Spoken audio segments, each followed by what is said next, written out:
Hello everyone, class 12th की accounts हम लोग आज स्टार्ट कर रहे हैं। तो मैं आपको पहले थोड़ा सा इंट्रोडक्शन दे रहा हूँ कि हमें 12th में बेसिकली अकाउंट्स में पढ़ना क्या है। तो हमारे पास 3 बुक्स हैं, एक तो है partnership, second is company, third is analysis of financial statement of a company. तो पार्टनरशिप जो है वो एकदम अलग बुक है। इसके जितने भी कॉन्सेप्ट है वो आपको बाकी दोनों बुक्स में नहीं मिलेंगे। बाकी दोनों बुक्स जो हैं वो थोड़ी सी इंटररिलेटेड है। कंपनी के कुछ कॉन्सेप्ट आपको थर्ड बुक में मिलेंगे ज़रूर, और थर्ड बुक के कॉन्सेप्ट आपको कंपनी में भी मिलेंगे, बट पार्टनरशिप जो है उसके कॉन्सेप्ट आपको बाकी दोनों बुक्स में नहीं मिलेंगे। अब पार्टनरशिप में हमारे पास टोटल 7 चैप्टर्स हैं, जो कि स्टार्ट किससे होते हैं, फंडामेंटल ऑफ पार्टनरशिप। इसका मतलब है कि पार्टनरशिप कैसे फॉर्म होती है वो हमें यहाँ पे पढ़ने को मिलेगा। ठीक है, पार्टनरशिप कैसे फॉर्म होती है वो हमें यहाँ पे पढ़ने को मिलेगा। सेकंड, गुडविल कैसे कैलकुलेट होगी वो हमारे पास चैप्टर नंबर 2 है। थर्ड चैप्टर है, देखो अब पार्टनरशिप के अंदर मैक्सिमम पार्टनर्स कितने होते हैं 50, मिनिमम कितने होते हैं 2। अब हमारे पास बिजनेस है, जो पार्टनरशिप फर्म है, उसके अंदर 4 पार्टनर्स है। कितने पार्टनर्स हैं 4। अब जो प्रॉफिट होगा वो 4 पार्टनर्स में बटेगा, सिंपल सी बात है। अब वो प्रॉफिट जो 4 पार्टनर्स में बटेगा उनका PSR भी तो होना चाहिए। क्या होना चाहिए, PSR मतलब प्रॉफिट शेयरिंग रेशो। अब फॉर एग्जांपल 60,000 रुपये का प्रॉफिट है बेटा, कितने का प्रॉफिट है 60,000 का। पार्टनर्स हैं कितने 3, A, B और C। अब ये 60,000 का प्रॉफिट जो है वो हम लोग बेसिकली 3:1 में बांटेंगे। तो 3:1 क्या है हमारे पास, प्रॉफिट शेयरिंग रेशो। कैसे बांटेंगे, A को प्रॉफिट कितना मिलेगा 60,000 multiply by 3 divide by 6, B को 60,000 multiply by 2 divide by 6, C को 60,000 मल्टीप्लाई बाय 1 डिवाइड बाय 6। तो A का प्रॉफिट कितना हुआ 30,000, B का प्रॉफिट कितना हुआ 20,000, C का प्रॉफिट कितना हुआ 10,000। अब जो PSR है अगर हम इसको चेंज करके इक्वल कर देते हैं तो इसका इम्पैक्ट अकाउंट्स पे क्या पड़ेगा वो हमें चैप्टर नंबर 3 में पढ़ना है। ठीक है, एक प्रॉपर कहानी चल रही है। फर्स्ट चैप्टर हमने क्या देखा कि पार्टनरशिप कैसे फॉर्म होती है, पार्टनरशिप कैसे बनती है। सेकंड चैप्टर में हमने क्या देखा कि गुडविल की कैलकुलेशन कैसे होती है, गुडविल कैसे कैलकुलेट होगी। हमारे पास मेथड्स हैं, 5-6 मेथड है, वो हमें चैप्टर नंबर 2 में पढ़ना है। थर्ड चैप्टर के अंदर हमने क्या देखा कि जो PSR है, प्रॉफिट शेयरिंग रेशियो जो है वो अगर चेंज होगा तो उसका इंपैक्ट अकाउंट्स पे क्या पड़ेगा वो हमने चैप्टर नंबर 3 में पढ़ना है। चैप्टर नंबर 4 में क्या है, अगर कोई पार्टनर एडमिट होता है फर्म में उसका अकाउंट्स पे क्या इंपैक्ट होगा वो चैप्टर नंबर 4 में पढ़ेंगे। चैप्टर नंबर 5 में अगर कोई पार्टनर रिटायर होता है फर्म से, छोड़ के चले जाता है, तो उसका इंपैक्ट क्या पड़ेगा वो हमें चैप्टर नंबर 5 में पढ़ना है।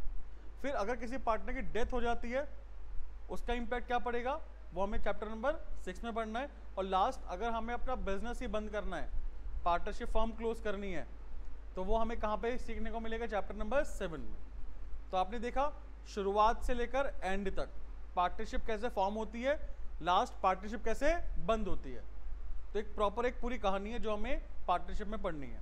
ठीक है, अब चैप्टर फंडामेंटल ऑफ पार्टनरशिप हम स्टार्ट करेंगे आज। देखो फंडामेंटल ऑफ पार्टनरशिप के अंदर पहले हम लोग इसका कुछ बेसिक कॉन्सेप्ट देखेंगे, बेसिक पॉइंट्स देखेंगे। वो है पहला पॉइंट, पार्टनरशिप जो है वो कौन से एक्ट में लिखी गई है, पार्टनरशिप एक्ट 1932। तो पार्टनरशिप एक्ट 1932 में जितने भी हमारे पास लॉज हैं, जितने भी पॉइंट्स हैं, उन सभी पॉइंट्स को हम लोग फॉलो करेंगे। कहाँ पर, पार्टनरशिप में। बात क्लियर। अपने बिजनेस अगर हम लोग पार्टनरशिप फर्म खोल रहे हैं तो पूरा का पूरा पार्टनरशिप फर्म कैसे चलेगा, पार्टनरशिप एक्ट 1932 के अकॉर्डिंग चलेगा। दूसरा पॉइंट, मिनिमम पार्टनर्स कितने होते हैं 2। बात क्लियर, मिनिमम पार्टनर्स कितने बेटा 2। मैक्सिमम पार्टनर्स कितने होते हैं 50। अब सुनो, मैक्सिमम पार्टनर्स 50 होते हैं, वो किसने बोला गया होगा, कहाँ पे लिखा गया होगा, ऑब्वियसली बात है पार्टनरशिप एक्ट 1932 में लिखा होगा। लेकिन नहीं, पार्टनरशिप एक्ट 1932 में हमें नहीं बताया गया कि मैक्सिमम पार्टनर्स कितने हो सकते हैं। वो किसने बताया है, वो हमें बताया रूल 10 ऑफ कंपनीज रूल 2014। ठीक है, ये वाला क्वेश्चन हमारे पास बोर्ड में भी आ चुका है। ये वाला क्वेश्चन हमारे पास 5 नंबर में CUET के अंदर भी आ चुका है। ठीक है, बहुत ही इंपॉर्टेंट क्वेश्चन है ये वाला हमारा। बात समझ में आई।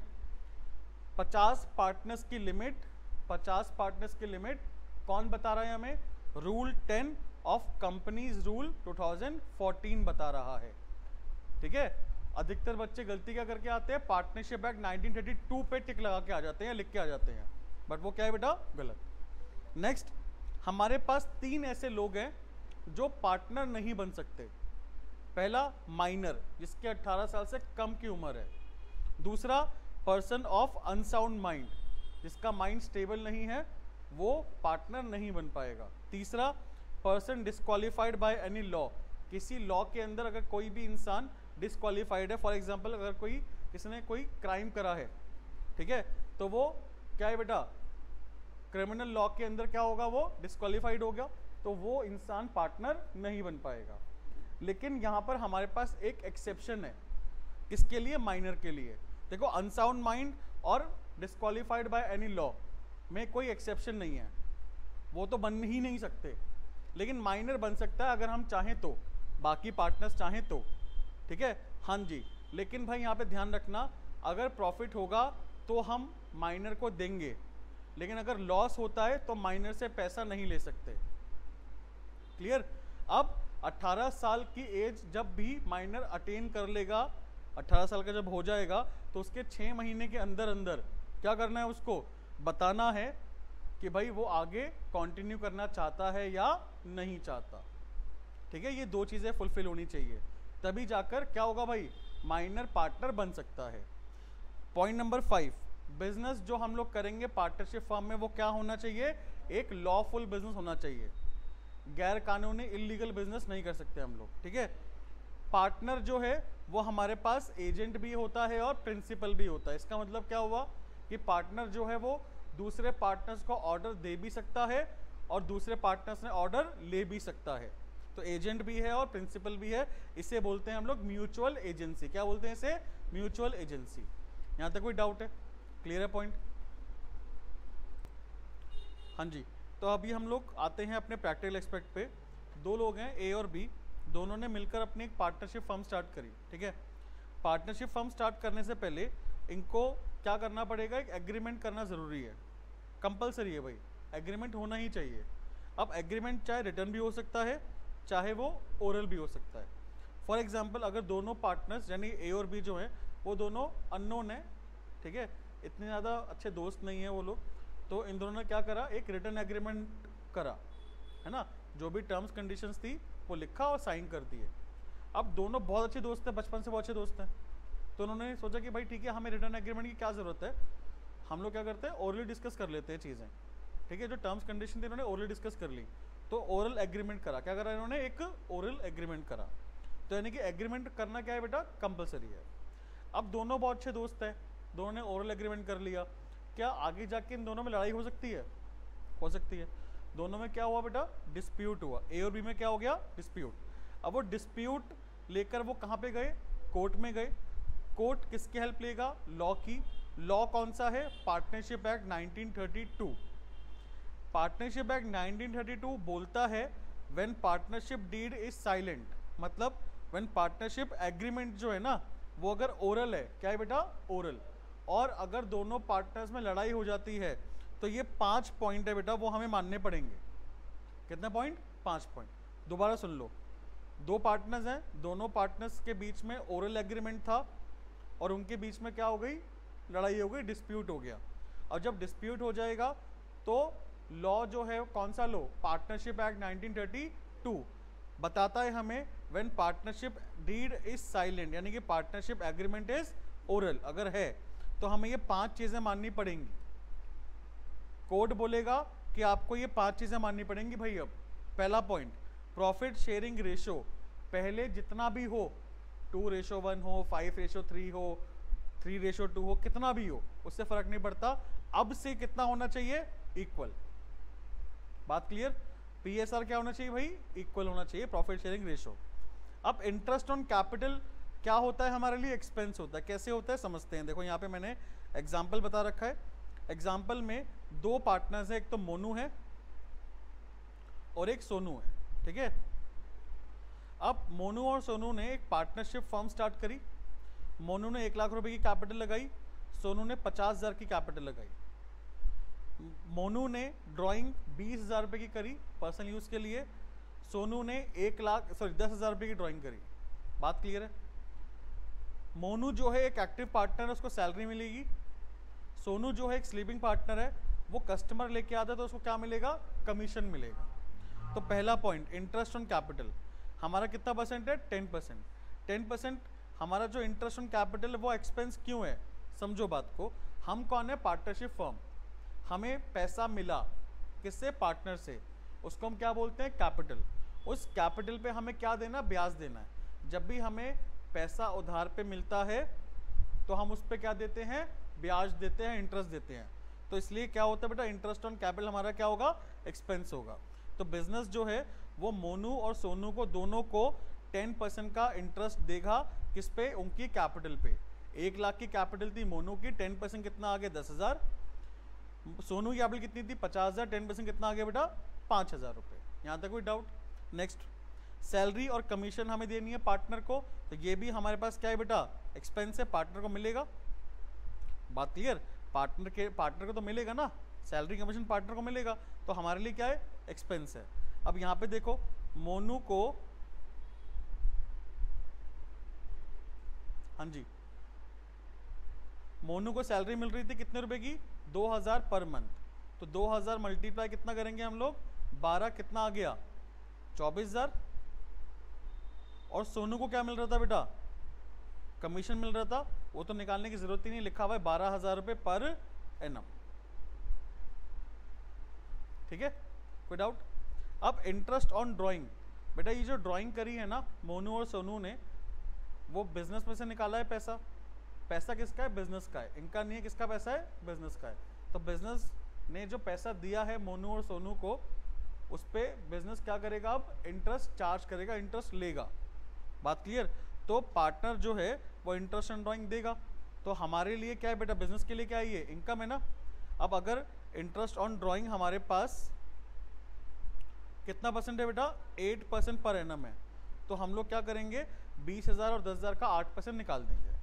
ये बात समझ में आई। तो यहाँ पे दोबारा से अपने पॉइंट पे आते हैं। Point number 2, interest on capital हमारे लिए क्या है, एक्सपेंस है। क्या है बेटा हमारे लिए, हम लोग नहीं देंगे, नॉट प्रोवाइडेड। बात समझ में, नॉट प्रोवाइडेड का मतलब क्या हुआ, अगर पहले लड़ाई से पहले पार्टनर्स को इंटरेस्ट ऑन कैपिटल मिलता था तो अब से नहीं मिलेगा। बात क्लियर, बिजनेस नहीं देगा, तो हमने क्या लिखा, नॉट प्रोवाइडेड।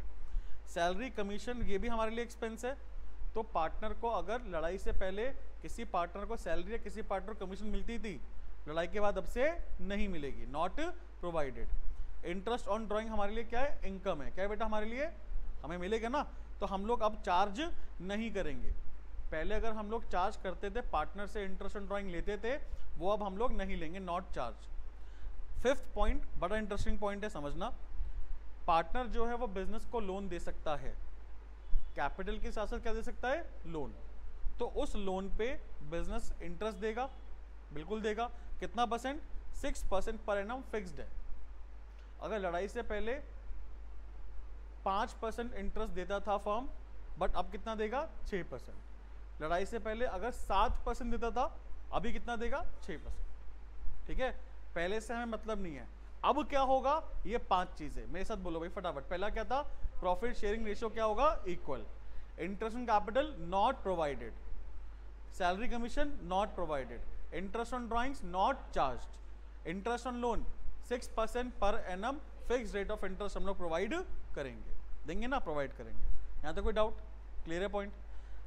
नेक्स्ट जो हमारे पास आते हैं कॉन्सेप्ट पे, वो है अकाउंटिंग फॉर पार्टनरशिप फर्म। भाई समझना एक बारी, अकाउंटिंग ऑफ पार्टनरशिप फर्म में है क्या। अब हम देखते हैं कि भाई जो पार्टनरशिप फर्म है वो अपने अकाउंट्स कैसे बनाएगी। ठीक है, उस पर हम लोग आते हैं। तो देखो, अगर कोई भी बेटा फाइनेंशियल ट्रांजैक्शन है हमारे पास, उसको हम लोग सबसे पहले कहाँ पे रिकॉर्ड करते हैं, ये बताओ। जर्नल में। जर्नल में रिकॉर्ड करने के बाद हम लोग क्या करेंगे, लेजर में पोस्ट करेंगे। लेजर में अपने पास जो भी हमारे पास क्लोजिंग बैलेंस आएगा उसको हम कहाँ लिखते हैं, ट्रायल बैलेंस में लिखते हैं। ट्रायल बैलेंस बनाने के बाद हम लोग फाइनल अकाउंट्स बनाते हैं। फाइनल अकाउंट्स में हम लोग क्या बनाते थे 11th क्लास में, 3 चीज़ें, ट्रेडिंग, प्रॉफिट लॉस और बैलेंस शीट। तो हम ट्रेडिंग बनाएंगे, प्रॉफिट लॉस बनाएंगे, बैलेंस शीट भी बनाएंगे पार्टनरशिप के अंदर। बट प्रॉफिट लॉस और बैलेंस शीट के बीच में हमें 2 नए कॉन्सेप्ट पढ़ने हैं। क्या है वो 2 नए concept, profit loss appropriation account और दूसरा पार्टनर कैपिटल अकाउंट। बात समझ में आई? तो भाई आप समझना, जर्नल से लेकर प्रॉफिट लॉस अकाउंट तक ये जो पूरी अकाउंटिंग है वो हम 11th क्लास में पढ़ के आ चुके हैं। तो हमें ये सब चीज़ें अब 12th क्लास में नहीं पढ़ना, ना हमें जर्नल, ना हमें लेजर, ना ट्रायल बैलेंस, ना ट्रेडिंग, ना प्रॉफिट लॉस, कुछ नहीं बनाना हमें यहाँ पे 12th क्लास में क्या करना है, profit and loss appropriation account detail में समझना है, वो बनाएंगे हम लोग। दूसरा क्या बनाएंगे, partner capital account. Balance sheet तो आपको पता है जैसे 11th में बनती थी वैसे ही 12th में भी बनेगी, सेम, कुछ फर्क नहीं है। बट हमें दो चीज़ नहीं क्या समझनी है, profit loss appropriation and partner capital account. अब प्रॉफिट लॉस एप्रोप्रिएशन अकाउंट क्या होता है भाई, आप समझना 11th क्लास में हम लोग प्रॉफिट लॉस अकाउंट के बाद क्या बनाते हैं, बैलेंस शीट। ये बात समझ में आई?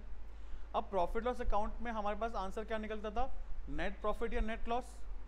वहाँ पर ओनर कितना होता था, एक ही होता था ओनर, बिकॉज हम लोग 11th क्लास में क्या पढ़ रहे थे, सोल प्रोप्राइटरशिप। ओनर कौन है, सिर्फ एक। तो जो भी हमारे पास प्रॉफिट लॉस निकलता था वो उसकी कैपिटल में हम लोग प्लस माइनस कर देते थे। लेकिन यहाँ पे ओनर एक से ज़्यादा है, तो हमें वो नेट प्रॉफिट या नेट लॉस जो भी आएगा हमारा, उसको हमें बांटना पड़ेगा। वो हम लोग कहाँ पे बांटेंगे, profit and loss appropriation account में बांटेंगे। ये बात समझो, प्रॉफिट लॉस एप्रोप्रिएशन अकाउंट हम क्यों बना रहे हैं, सिर्फ और सिर्फ प्रॉफिट एंड लॉस को बांटने के लिए बिटवीन दी पार्टनर्स। लेकिन क्या सिर्फ बांटने के लिए बना रहे हैं, नहीं, हम यहाँ पर कुछ एक्सपेंसेस भी लिखेंगे जो हमारे किससे रिलेट करते हैं, पार्टनर से करते हैं रिलेट। देखो यहाँ पे सामने क्या लिखा है मैंने, एक्सपेंसेस और इनकम रिलेटेड टू पार्टनर्स, वो भी हम लोग क्या करेंगे, प्रॉफिट लॉस एप्रोप्रिएशन अकाउंट में रिकॉर्ड करेंगे। लेकिन हमारे पास कुछ ऐसे एक्सपेंसेस और इनकम है जो रिलेट करते हैं किससे, आउटसाइडर से, वो कहाँ लिखेंगे बेटा, प्रॉफिट एंड लॉस। एग्जाम्पल समझना, हमें सैलरी प्रोवाइड करनी है, सैलरी देनी है अपने एम्प्लॉय को, एक्सपेंस है मेरा, है ना। मुझे जो सैलरी देनी है अपने एम्प्लॉय को क्या है बेटा, मेरा एक्सपेंस। कहाँ लिखूंगा उसको, प्रॉफिट एंड लॉस अकाउंट में। मुझे सैलरी देनी है अपने पार्टनर को, तो वो मेरा एक्सपेंस रिलेटेड टू क्या हुआ, पार्टनर हुआ। क्या हुआ बेटा, रिलेटेड टू पार्टनर। कहाँ पे आएगा, profit and loss appropriation account में आएगा। बात क्लियर। मुझे इलेक्ट्रिसिटी बिल पे करना है, ठीक है, कहाँ पे आएगा, प्रॉफिट एंड लॉस में। मुझे रेंट पे करना है, कहाँ पे आएगा, प्रॉफिट एंड लॉस में। मुझे कमीशन देनी है अपने एजेंट को, प्रॉफिट एंड लॉस में आएगा। मुझे कमीशन देनी है अपने किसी पार्टनर को, प्रॉफिट एंड लॉस एप्रोप्रिएशन में आएगा। दोबारा सुन लो आराम से, कोई दिक्कत नहीं है। एक्सपेंसेस रिलेटेड टू आउटसाइडर, जो मुझे एक्सपेंसेस आउटसाइडर को देने हैं वो कहाँ पे आएंगे, प्रॉफिट एंड लॉस अकाउंट में। एक्सपेंसेस रिलेटेड टू पार्टनर कहाँ पे आएगा, प्रॉफिट एंड लॉस एप्रोप्रिएशन में आएगा। बात समझ में आई, कोई डाउट है, क्लियर है पॉइंट। ऐसे इंटरेस्ट ऑन कैपिटल कहाँ पर आएगा, प्रॉफिट एंड लॉस एप्रोप्रिएशन में आएगा। इंटरेस्ट ऑन लोन कहाँ पर आएगा, नहीं, मैंने इंटरेस्ट ऑन लोन बोला, ये तो ना बोला interest on loan paid to partner. मैंने क्या बोला, इंटरेस्ट ऑन लोन। तो वो तो मैंने बैंक से लोन लिया, किससे लोन लिया, बैंक से, उनको मैंने इंटरेस्ट दिया, तो कहाँ पर आएगा, प्रॉफिट एंड लॉस में। अब जरा ध्यान से मेरी बात समझना, हमारे पास एक पार्टनर, इसका नाम है मोनू, ठीक है। उसने हमें, यह हमारी फर्म है, उसने हमें कैपिटल दी 1 लाख रुपए की। हम इस 1 लाख की कैपिटल पे इंटरेस्ट ऑन कैपिटल देंगे 10%, कोई दिक्कत तो नहीं है ना। अब मोनू ने फर्म को 20,000 रुपए का एक लोन भी दिया। क्या दिया बेटा, लोन। इस लोन पे जो फर्म है क्या करेगी, 5% का क्या देगी, इंटरेस्ट ऑन लोन देगी। क्या देगी, इंटरेस्ट ऑन, ठीक है। अब दोनों में फर्क समझना, मोनू कौन है, हमारा पार्टनर, उसने हमें कैपिटल दी है 1 लाख रुपए की। ये कैपिटल हम लोग कब वापस करेंगे, जब हमारा बिजनेस खत्म हो जाएगा, ठीक है। लेकिन जो उसने लोन दिया है हमें, वो लोन फॉर एग्जांपल 3 साल के लिए है। कितने साल के लिए है, जब 3 साल का पीरियड खत्म हो जाएगा तो मुझे 20,000 का लोन वापस करना पड़ेगा। मोनू ने जो मुझे लोन दिया है 20,000 का, उसके लिए क्या मैं मोनू को अपना ओनर मानूं या आउटसाइडर मानूं, सोच के बताना। पहली बात, मोनू ने मुझे जो 1 लाख रुपए की कैपिटल दी, उसके लिए तो मैं क्या मानूंगा उसको, अपना ओनर। क्या मानूंगा? ओनर। लेकिन मोनू ने जो मुझे 20,000 का लोन दिया है, उसके लिए मैं उसको क्या मानूंगा? हमेशा आउटसाइडर मानूंगा भाई। ओनर कब मानता हूं? जब वो कैपिटल देता है। अगर ओनर ने, जो मेरा पार्टनर है, उसने अगर मुझे लोन भी दिया है ना, बट उस लोन के लिए मैं क्या मानूंगा? उसे आउटसाइडर मानूंगा। क्या मानूंगा? आउटसाइडर। इसलिए आपने देखा, अगर पार्टनरशिप डीड ओरल है बेटा, पार्टनरशिप क्या है बेटा? ओरल। तो इंटरेस्ट ऑन कैपिटल तो हम नहीं दे रहे, ओनर को हम लोग इंटरेस्ट ऑन कैपिटल नहीं दे रहे। लेकिन अगर वही ओनर ने मुझे लोन दिया है, तो उस पर हम 6% का ब्याज जरूर देंगे। 5 चीजें थी ना, PSR equal, interest on capital नहीं देंगे, सैलरी कमीशन नहीं देंगे, इंटरेस्ट ऑन ड्राइंग नहीं लेंगे, लेकिन इंटरेस्ट ऑन लोन देंगे। कितना परसेंट? 6%। तो उसको हमने आउटसाइडर माना, इसलिए हम लोग 6% का ब्याज देंगे। बात क्लियर? तो यहाँ पे अगर मैं आपसे क्वेश्चन पूछूं, interest on loan paid to a partner, interest on loan paid to a partner, वो कहां पर आएगा? प्रॉफिट एंड लॉस अकाउंट में या profit and loss appropriation account में? प्रॉफिट एंड लॉस नहीं। यही तो समझाया मैंने आपको भाई। इसको हम लोग क्या मानेंगे? लोन के लिए आउटसाइडर मानेंगे ना बेटा। तो जो ये 5% का इंटरेस्ट ऑन लोन है, यानी कि 20,000 का 5% कितना हुआ? 1,000 रुपये हुआ। तो जो 1,000 रुपये हम लोग इंटरेस्ट देंगे, वो आउटसाइडर को देंगे ना। तो इसलिए कहाँ पे आएगा ये? प्रॉफिट एंड लॉस अकाउंट में आएगा। ये आपको बात समझ में आई कि नहीं आई? जल्दी बताओ, कोई डाउट? क्लियर है पॉइंट? नेक्स्ट हमारे पास जो पॉइंट है वो है format of profit and loss appropriation account. ठीक है, जैसे कि हम लोग प्रॉफिट एंड लॉस अकाउंट बनाते थे, वैसे हम लोग क्या बनाएंगे? Profit loss appropriation account. आपको याद है प्रॉफिट लॉस अकाउंट जब हम बनाते थे यहाँ पर, तो यहाँ पे क्या लिखते थे? ग्रॉस प्रॉफिट, और यहाँ क्या लिखते थे? ग्रॉस लॉस, है ना। जैसे कि देखो, सुनो, आपको थोड़ा एक्सप्लेन करता हूँ मैं।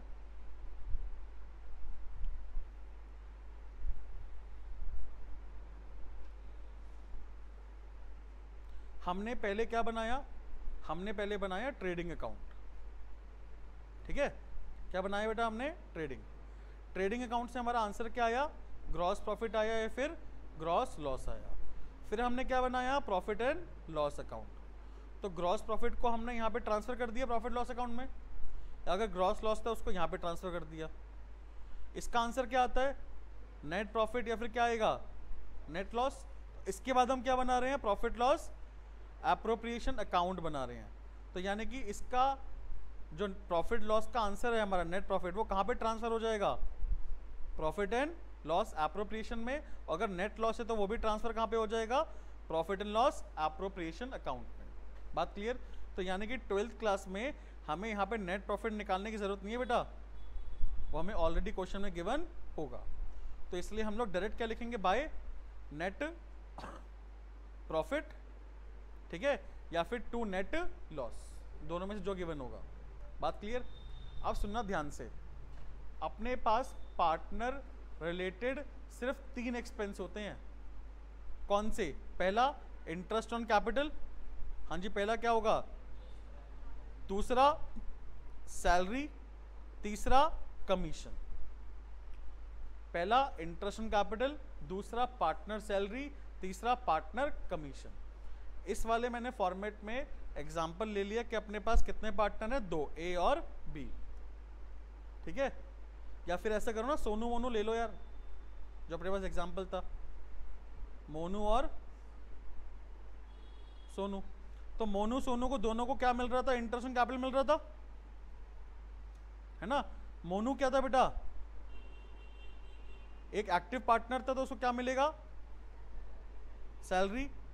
और सोनू को क्या मिल रहा था? कमीशन मिल रहा था। बात क्लियर? तो हमने तीनों एक्सपेंस को डेबिट कर दिया, एक्सपेंस डेबिट होगा। अपने पास इनकम होती है सिर्फ एक, क्या नाम है उसका? Interest on drawing. तो वो कहाँ लिखेंगे हम लोग? क्रेडिट साइड में।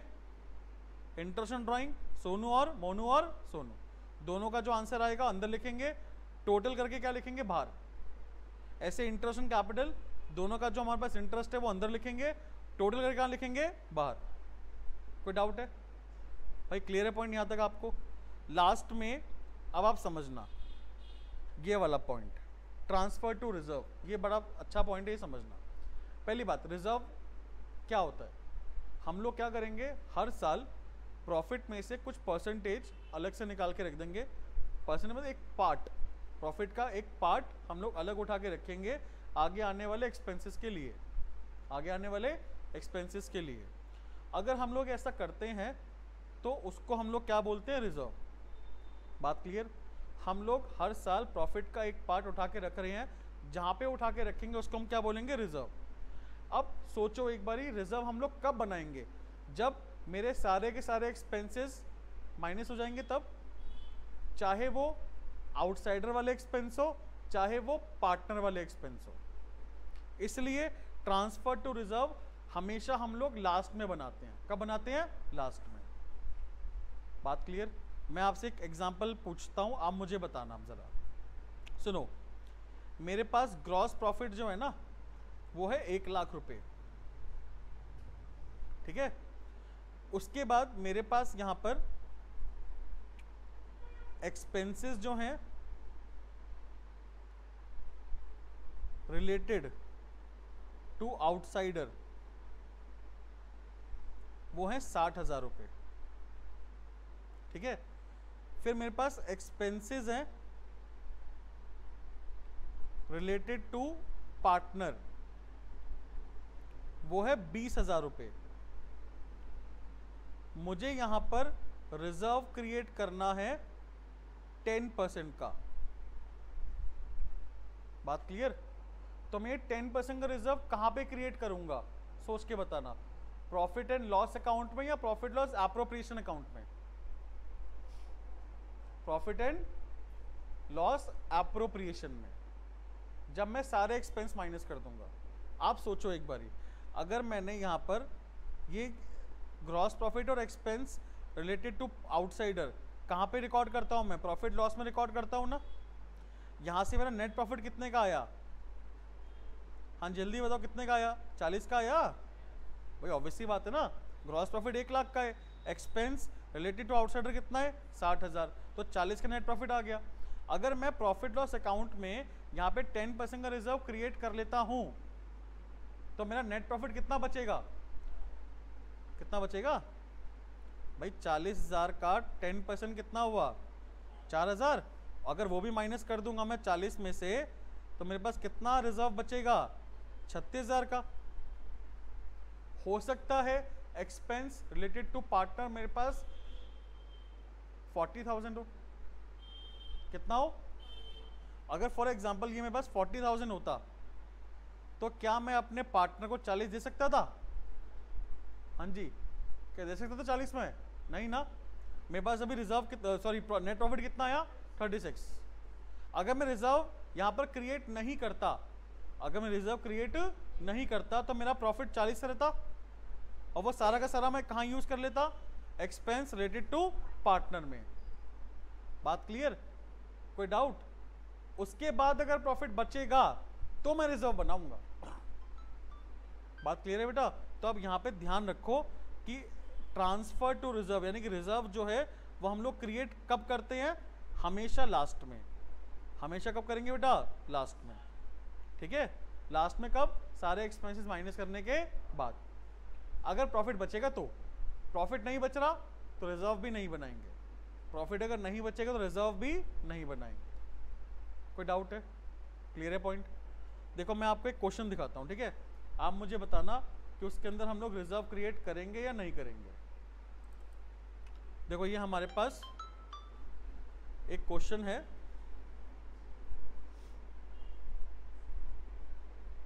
देखो सुनो यहाँ पे ध्यान सुनना बेटा। 58 क्वेश्चन, बहुत बढ़िया क्वेश्चन है ये। कबीर, जोरावर और पारुल 3 पार्टनर है हमारे पास, ठीक है। 5-3-2 रेशो है। 5 लाख 20, 3 लाख 20 और 2 लाख। इन तीनों को प्लस करो, बताओ कितना आया पहले? 5-20 प्लस 3-20 प्लस 2 लाख कितना बेटा? 10,40,000 आएगा ना। कितना है? 10,40,000। हमारे पास कबीर और जोरावर, अच्छा इंटरेस्ट कितना परसेंट है? 5%। तो आप इसका 5% निकालो, कितना आया? 52,000 रुपीज आ गया। हाँ जी, कितना आ गया? अच्छा, पहली बात तो कैलकुलेटर अलाउड है ना? अब 12th में कैलकुलेटर अलाउड है बेटा, मजे आ गए। बट साथ साथ ध्यान रखना, डिफिकल्ट पेपर भी आएगा, है ना? तो कैलकुलेटर अलाउड है, तो आप अगली बार से कैलकुलेटर लेके आओ अपने पास। अच्छा, चलो बहुत अच्छी बात है। तो इंटरेस्ट ऑन कैपिटल कितना आया बेटा हमारा? 52,000 आया। कितना आया? 52,000। कबीर जोरावर को सैलरी कितनी मिल रही है? 24,000 रुपये पर एनम दोनों को ईच। तो कितना हो गया ये? सॉरी 48। कितना हो गया बेटा? 48। 52 प्लस 48 कितना हुआ? 1 लाख रुपए आ गया। कितना आ गया? 1 लाख। पारुल को कमीशन कितना मिल रहा है? 2% of net cell. Net cell कितना है? हाँ जी, नेट सेल हमें गिवन है यहाँ पर कितना?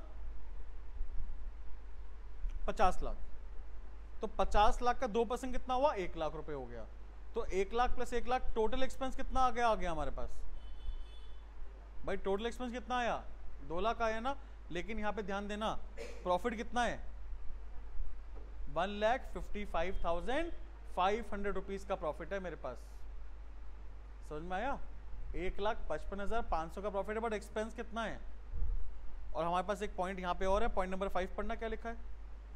10% of is to be transfer to. क्या इस क्वेश्चन में हम लोग जर्नल रिजर्व क्रिएट करेंगे? जल्दी बताओ, क्या क्रिएट कर सकते हैं जर्नल रिजर्व? अरे भाई नहीं कर सकते ना क्रिएट। क्या मेरा एक्सपेंस 2 लाख का है, प्रॉफिट कितने का है? 1,55,500। यहाँ तो प्रॉफिट सफिशिएंट ही नहीं है एक्सपेंस पे करने के लिए, तो मैं रिजर्व कैसे क्रिएट करूंगा? आई बात समझ में? तो यहाँ पे पॉइंट नंबर 5 क्या हो गया? इनवैलिड हो गया। आपको बात समझ में आई? तो हम लोग रिजर्व हमेशा कब क्रिएट करेंगे? लास्ट में, सारे एक्सपेंसेस और इनकम एडलेस करने के बाद। ठीक है बेटा, कोई डाउट तो नहीं है? बात क्लियर? तो हमने ट्रांसफर टू रिजर्व पॉइंट डाल दिया। उसके बाद हम लोग क्या करेंगे? प्रॉफिट लॉस निकालेंगे। प्रॉफिट आएगा तो हम लोग क्या करेंगे? पार्टनर्स में डिस्ट्रीब्यूट करेंगे। कौन सी रेशो में? प्रॉफिट शेयरिंग रेशो में। लॉस आएगा वो भी हम ट्रांसफर करेंगे कहाँ पे? पार्टनर कैपिटल में। कौन सी रेशो में? प्रॉफिट शेयरिंग रेशो में। कोई डाउट? डन। इसके ऊपर हम लोग करेंगे प्रैक्टिकल क्वेश्चन नेक्स्ट क्लास में। तो मिलते हैं नेक्स्ट क्लास में। Till then bye.